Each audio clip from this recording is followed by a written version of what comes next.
And thank you guys for staying up late with us here on The Factor Uncensored. We appreciate it. We have some great topics coming your way. First up on The Factor tonight, a woman in a viral video being called Mother of the Year for trying to save her daughter from a life of prostitution.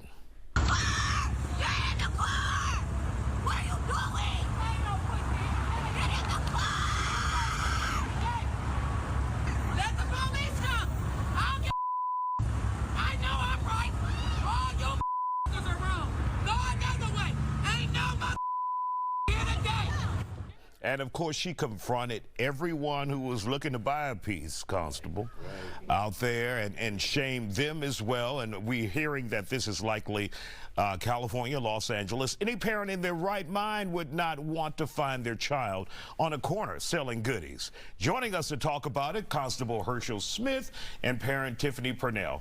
Tiffany, obviously you don't have this problem, but if you ever had this problem in the world, could you see yourself doing the same thing? She is justified in what she did. My only difference is I probably would have had the police with me and some social services as well, because my objective would have been to bring my child home.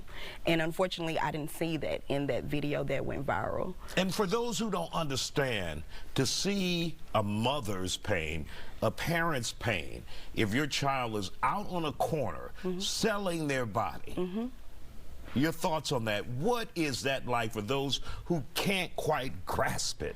I'm sure it's devastating for that parent. I'm sure it's having her to grieve her parent, grieve her child and what she expected her child to be or what she thought her child would be. And it's pure embarrassment. You know, it's a place where would truly probably break your heart as a parent to have to go through that experience and then have to go to that extreme as well. So I'm sure this has been an ongoing thing. This is not the first time that this has happened.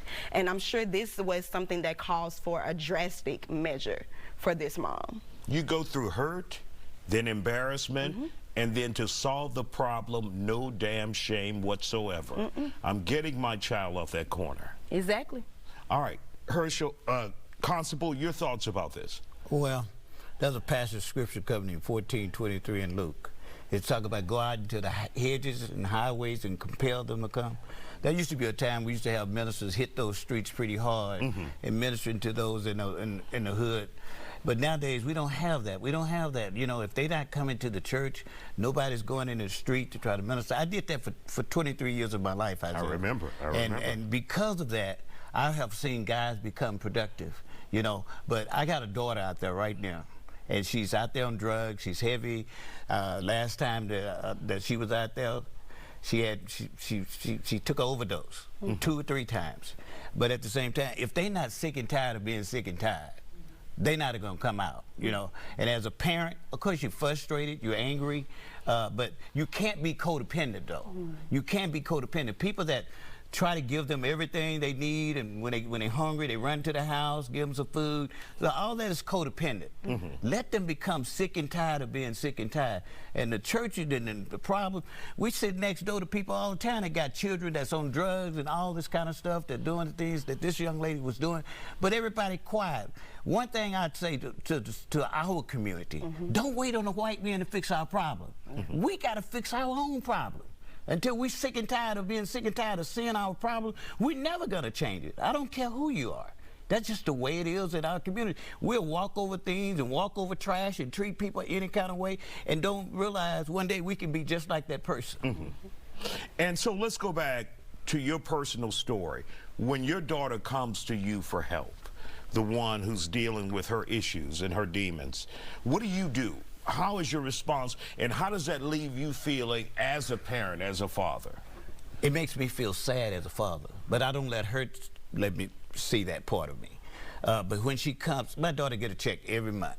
She got shot in the face with a shotgun because she was with her friend that she was living with, wouldn't let her in the house, and he took the shotgun and shot her right in the face, left her blind for the rest of her life. You know, so my daughter, you know, she understands. Did that lead to the downward spiral for her?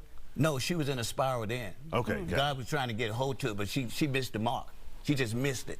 God was trying to really show her, and everybody thought she was gonna die. I thought she was gonna die, but she was left here for a purpose. And I told her, you have a purpose in life, but you got to be sick and tired of this. And she called, hey, Daddy, she just tonight, I need my hair done. Can you get my hair done? I said, where's your money? He took all my money. I gave him my whole check. Who took your whole check? The guy that she's staying with. All these addicts living in one house. All these addicts living in one house. I didn't call the Adult Protective Services, police, and the local police, everybody. And most of them know that's my daughter. I'm not ashamed that she's an addict and out there. She's shaming herself more than me because I have learned how not to be codependent. And parents got to understand that, but you got to have that tough love. Yeah. All right. And when you see this mother out there, your thoughts about her, Constable? I see a brave woman who was very courageous and didn't care about nobody but her daughter. And that's the way you got to be sometimes. You got to be willing to go and pull her out or pull him out. Young men's out there killing each other and everything. It's somebody's son, somebody's daughter. But at the same time, these parents have to become sick and tired of being sick and tired as well and begin to go look for their own. Don't wait till the funeral. Why are you crying now? What did you do? How many times did you take the opportunity to go out there and touch your daughter? How many times? All right. We want to thank you both for joining us here on The Factor Uncensored.